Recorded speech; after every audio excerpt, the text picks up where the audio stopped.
I prefer to eat the eggs without the yolk or the white shit around it. Just the shell. It feels better going down to me. Might just be me though. Sorry, went on a tangent. I'm passionate about what I eat and how. I made him breakfast before it happened. He didn't like it, but he ate it. He knew how I'd feel if he just sat there and stared at it. I don't like people judging what I eat, and especially what I cook. It pisses me off.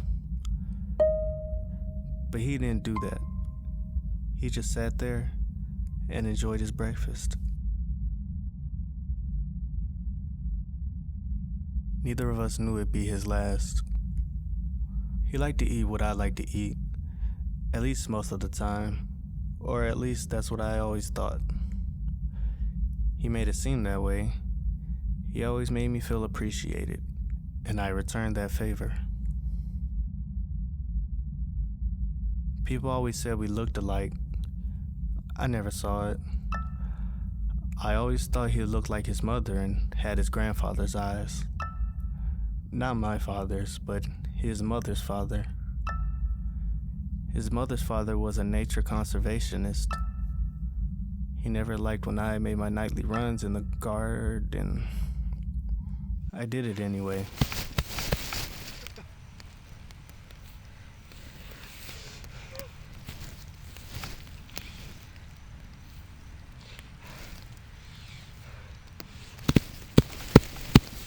He'd always say I was a bad influence and that I was poisoning his brain, and he was going to snap one day and stab a bunch of people in the farmer's market or some shit. Get blood all over the produce. I always joked and said the metallic taste would add to the sweetness of the fruits.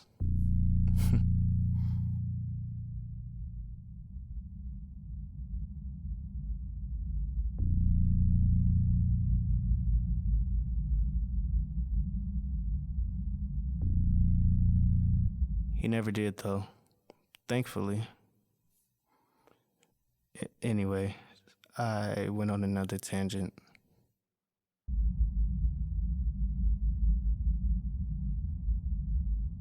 His mother's father, was a good man. He was always there for him when I couldn't be. I remember this one time he wanted to talk to me about sex and condoms, and I just didn't know what to say. I kind of froze there, staring at him. I felt wrong making my experience the foundation of my advice to him. My sex life was very specific to me. I wouldn't want anything like it for him. I want him to be gentle and loving to whomever he decided to spend his life with. Thank God his mother wasn't around to talk to him. That thought frightened me.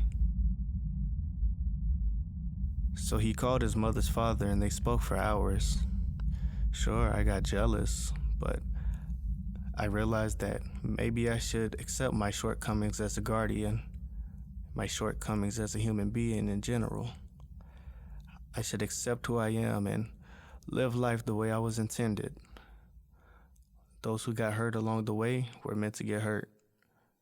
They were all pieces to a giant puzzle, and I was the Eureka. It made me feel better, and I was the Eureka.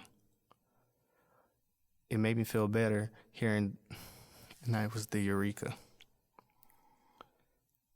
It made me feel better hearing another, and I was the Eureka.